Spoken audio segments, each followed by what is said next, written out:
pakai. Aduh, jangan gitulah. Kalian mentang-mentang berkuasa, jangan sok kuasa gitu maksud saya ya. Kekuasaan yang kalian pegang sekarang itu cuma sementara, bos. Dan yang paling penting kekuasaan itu Allah berikan pada kalian lewat rakyat yang memilih kalian. Jangan sok-sokan begitulah.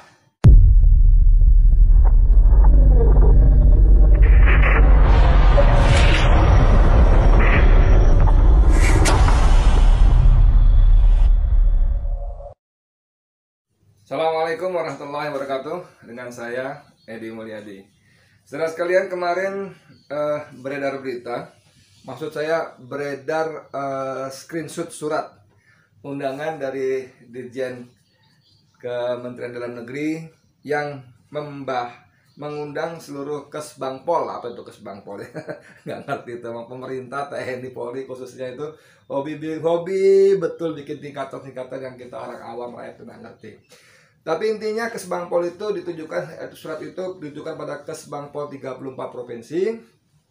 Mereka mau rapat hari ini lewat Zoom virtual yang temanya, kontennya tentang membahas FPI.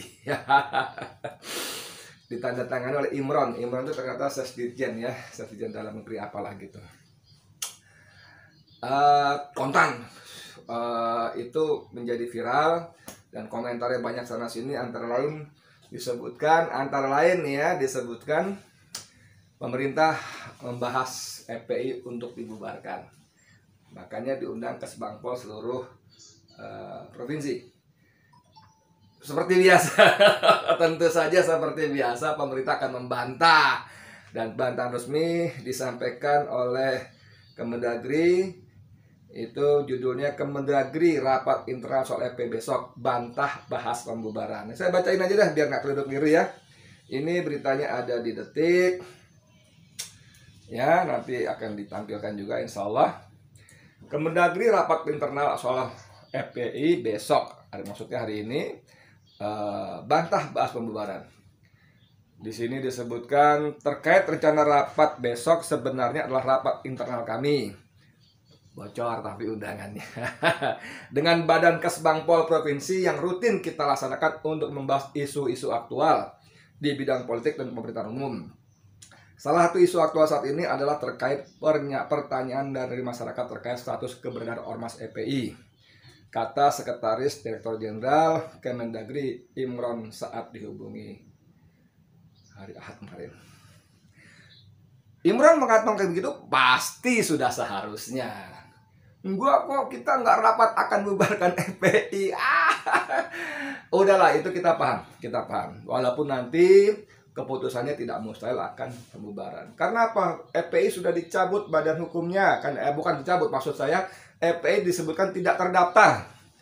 Katanya pendaftaran yang lalu sudah habis masa kadaluarsanya. Nah, ini sering orang suka salah paham. Kalau ormas tidak terdaftar berarti liar, seolah-olah begitu. Kalau ormas tidak terdaftar berarti tidak sah, seolah-olah begitu. Tapi sebelum kita bahas itu, kita mau melihat kenapa hari ini Kemendagri, pejabat-pejabat pemerintah di pusat dan provinsi yang jelas-jelas gajinya, fasilitasnya, kenyamanan hidupnya dibayar dengan uang rakyat itu sibuk ngurusin FPI. Bukan tidak mustahil kalau tidak diributkan oleh medsos, mereka betul-betul akan rapat membubarkan FPI. Bukan mustahil, saudara, bukan mustahil. Ini bocor aja. Kalau saya sebagai orang Islam, saya hanya menganggap bahwa ini bagian dari rencana Allah membuka. Allah Maha berkuasa kok. Wa makaru makarullah wallahu khairul makirin. Ayat ini sekarang ini makin populer saja. Mereka berencana menyusun rencana, makar, tipu daya dan sebagainya. Dan Allah juga menyusun rencana. Wallahu khairul makirin. Allah sebaik-baiknya penyusun rencana. Ya kan? Kenapa dibahas? Enggak kok, nggak dibubarkan, bos. Boleh aja sampean Imron mengatakan demikian, tapi sikap pemerintah di lapangan khususnya terhadap FPI itu luar biasa. FPI seolah-olah menjadi musuh negara, saudara. FPI seolah-olah menjadi biang kerok hancurnya NKRI, terpecah belahnya NKRI. Lalu jasa-jasa FPI waktu waktu menyelamatkan manusia, ratusan ribu manusia korban tsunami 2004 di Aceh, hilang semua, musnah. Jasa-jasa EPI, peran serta EPI ketika terjun langsung ke daerah bencana, hari pertama ketika yang lain belum muncul, hilang semua. Ya kan begitu kan? Ngaku aja. Dan yang paling baru coba, EPI dengan Habib Rizik Sihabnya itu seperti tidak terpisahkan. Dan aksi 18-12 kemarin luar biasa. Menurut saya luar biasa arogannya aparat. Dengan dalih COVID kerumunan, Kapolres Jakarta Pusat membubarkan itu aksi. Dan semuanya setuju aja gitu loh. Padahal kerumunan lebih dahsyat terjadi di mana-mana, di Medan, di Solo, di pilkada-pilkada lain. Angka-angkanya jelas, ratusan petugas PPS kena COVID dan sebagainya. Nggak disentuh, nggak diurus. Tapi karena 18-12 ada EPI-nya, ada Habib Riziknya. Wah, seolah-olah itu ancaman dahsyat. Dan yang membuat sangat miris, prihatin saudara. Polisi melakukan razia pada orang-orang yang memakai kaos bergambar Habib Rizik. Di foto tuh ada videonya beredar tuh di Banten, kalau nggak salah, ada seorang polisi pakai melati 3. Saya kira mungkin minimal Kapolres ya, dia bawa tongkat gitu. Nanya-nanya, kamu beli di mana? Coba lihat foto gambarnya berdiri. Emang kenapa dengan gambar Habib Rizik di kaos, bos? Terlarang. Lalu kalian mintain fotokopi dicatat, kan? Emang kenapa? Polisi suka mengatakan rakyat harus taat hukum. Ini negara hukum, taat peraturan. Saya mau tanya, tindakan polisi seperti itu, merazia orang-orang pakai kaos Habib Rizik, itu peraturan yang mana yang kalian pakai? Hukum yang mana yang kalian pakai? Jangan suka bilang masyarakat, warga, rakyat harus taat hukum, taat peraturan. Kalian taat hukum enggak? Ketika kalian merazia orang-orang berpakaian berkaos Habib Rizik, hukum yang mana yang kalian pakai? Peraturan yang mana yang kalian pakai? Aduh, jangan gitulah. Kalian mentang-mentang berkuasa, jangan sok kuasa gitu maksud saya ya. Kekuasaan yang kalian pegang sekarang itu cuma sementara, bos. Dan yang paling penting, kekuasaan itu Allah berikan pada kalian lewat rakyat yang memilih kalian. Jangan sok-sokan begitulah. Gaji, fasilitas, pakaian, sarana, segala macam, bahkan peluru dan sebagainya itu dari uang rakyat. Jangan sok-sokan.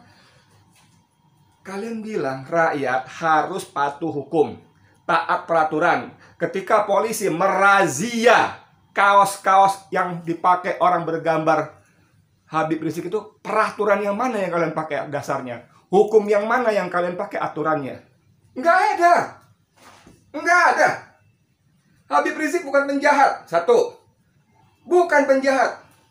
EPI bukan organisasi terlarang seperti PKI yang jelas-jelas dalam TAP MPRS 25 tahun 66. Jelas-jelas itu ada aturannya. Justru kalian permisif sekali dengan PKI kebangkitannya. Jadi dengan contoh-contoh seperti itu, lalu Imran mengatakan enggak, kami nggak bahas pembubaran PKI kok. Ya monggo saja kalian mengatakan begitu. Mudah-mudahan benar tidak membahas pembubarannya. Tapi itu menunjukkan pembahasan khusus tentang FPI, itu menunjukkan negara, dalam hal ini oknum-oknum yang para pejabat publik yang menjadikan FPI sebagai musuh negara. Jangan berkelit-kelit deh. Rakyat tidak sebodoh yang kalian sangka. Rakyat tidak sebodoh yang kalian kira, yang bisa kalian cekoki dengan ucapan-ucapan propaganda yang semakin gak masuk akal sehat. Makin gak masuk akal sehat rakyat yang sudah mulai pintar, saudara. Nggak bodoh, rakyat nggak bodoh. Tenang, nggak bodoh. Ya. Jadi, nih, kalau kita ngomong aturan. Kalau Imran mengatakan bahwa karena banyak pertanyaan rakyat tentang status KPI, emang KPI kenapa? Tidak diperpanjang izinnya. Ya kenapa? Pendaftaran emang kenapa? Jadi liar. Jadi nggak sah. No. Ini pendirian di Undang-Undang nomor 17 dan 2013 tentang Ormas. Itu di pendirian disebutkan Ormas didirikan oleh 3 orang warga negara Indonesia, kecuali Ormas yang berbadan hukum, yayasan, ya kan? Ormas sebagaimana dimaksud dalam pasal 9 dapat berbentuk badan hukum atau tidak berbadan hukum. Berbadan hukum boleh, tidak badan hukum juga boleh. Itu opsional, boleh, silakan. Silakan, nggak apa-apa. Jangan kemudian Aduh, ini kalian ini menggunakan undang-undang sepotong-sepotong untuk membodohi rakyat, untuk memberikan stigma-stigma kepada FPI, kepada Habib Rizik, kepada Islam dan umatnya. Jangan begitu. Lalu apa di sini juga ada disebutkan nih, hak dan kewajiban ormas, masih undang-undang yang sama, nomor 13 tahun 2000, nomor 17 tahun 2013. Ormas berhak, ya, hak dan kewajiban ormas. Nanti dilihat, ya. Ormas berhak mengatur dan mengurus rumah tangga organisasi secara mandiri dan terbuka. Jangan campur tangan. Jangan, masuk terlalu jauh. 2B, ormas memperoleh hak atas kekayaan intelektual untuk nama dan lambang ormas sesuai dengan ketentuan, peraturan, dan perundang-undangan. Oke. C, memperjuangkan cita-cita dan tujuan organisasi.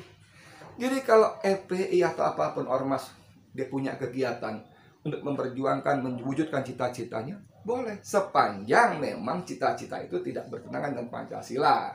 Dengan Undang-Undang Dasar 45. Ada tujuan FPI yang bertentangan dengan Pancasila. Mau ganti Pancasila dengan Ekasila, Trisila misalnya. Enggak, bos. Enggak. Ada partai yang jelas-jelas dalam visi misinya, partainya jelas-jelas menyebutkan visinya Trisila, Ekasila. Itu, bos, yang kalian urus. Itu yang kalian urus. Jelas-jelas visinya menjadikan Trisila dan Ekasila. Gitu loh. Jangan kebolak-balik. FPI, Habib, maling uang rakyat. Bukan. Ada partai baca laporan utama Tempo tentang bansos mengalir kemana uang itu, ke kandang banteng. Baca, bukan kata saya, kata Tempo. Kandang banteng. Korupsi. Ketemu dengan stafnya si Puan Maharani, seorang perempuan, lalu duit miliaran mengalir ke situ dibawa. Itu kata Tempo. Ayo polisi usut Tempo tuh. Jadi, negara ini memang benar-benar salah urus, saudara. Salah urus. Ya. Jangan begitu. Kita ngomong peraturan. Kita ngomong hukum. Kita ngomong undang-undang. Harus taat peraturan, harus taat hukum. Negara-negara hukum, ayo. Semuanya diselesaikan berdasarkan hukum. Semuanya digarap berdasarkan hukum. Semuanya berlandaskan hukum. Kembali soal razia kaos tadi, saya kesel banget tuh.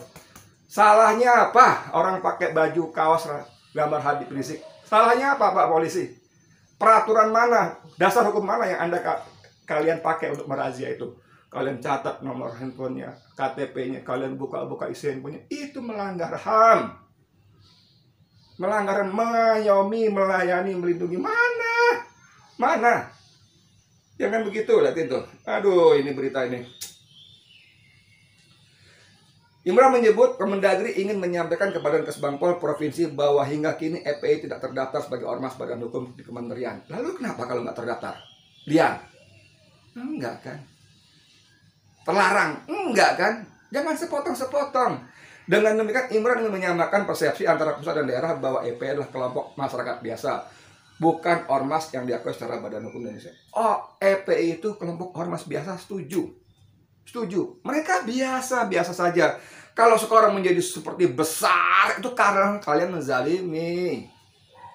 Karena negara ini menzalimi, maka dia menjadi seolah besar. Dan seperti sunatullah, manusia itu merasa simpati, iba kepada pihak-pihak orang yang dizalimi. Itu normal. Kisah Megawati ketika Orde Baru itu dizalimi, lalu dia menjadi besar, menjadi lambang perlawanan. Itu normal, bos. Kisah Susilo Bambang Yudhoyono dengan Partai Demokratnya menjadi besar karena dizalimi oleh penguasa waktu itu PDIP. Normal, bos. Masa kalian nggak belajar dari sejarah? Kalau sekarang FPI menjadi besar, karena kalian zalimi. Karena Habib Rizik kalian kriminalisasi. Orang merasa simpati. Masa gitu aja nggak ngerti? Kan pinter-pinter kalian, doktor, banyak profesor juga. Ya. Jadi kalau misalnya iseng-iseng nih, saya iseng-iseng nih, bikin polling, mana yang harus dibubarkan? FPI, apa partai sarang koruptor, penerima aliran duit korupsi? Aduh. Hakul yakin saya hasil yang kedua, layak, pantas, wajib dibubarkan. Hakul yakin saya, ya. Jadi Kemendagri, please, saya ingatkan lagi, jabatan kalian itu amanah dari rakyat. Gaji, fasilitas kalian dari uang rakyat. Gunakan itu untuk melayani rakyat, bukan untuk menciptakan stigma-stigma, bukan untuk memusuhi, kecuali, nah kecuali setuju tuh, kecuali orang itu, pihak itu, organisasi itu jelas-jelas mengancam negara, jelas-jelas bertentangan dengan UUD 45 Pancasila, jelas-jelas mau memberontak, mengangkat senjata, jelas-jelas mau memisahkan diri dari NKRI. Dan itu tidak terjadi pada Habib Rizik maupun FPI. Ya. Apa yang terjadi sesungguhnya hanya kalian dan Tuhan Allah yang Maha Kuasa, yang Maha Tahu apa yang terjadi dalam hati kalian. Oke, sekian dari saya, Edi Mulyadi untuk FLN. Assalamualaikum warahmatullahi wabarakatuh.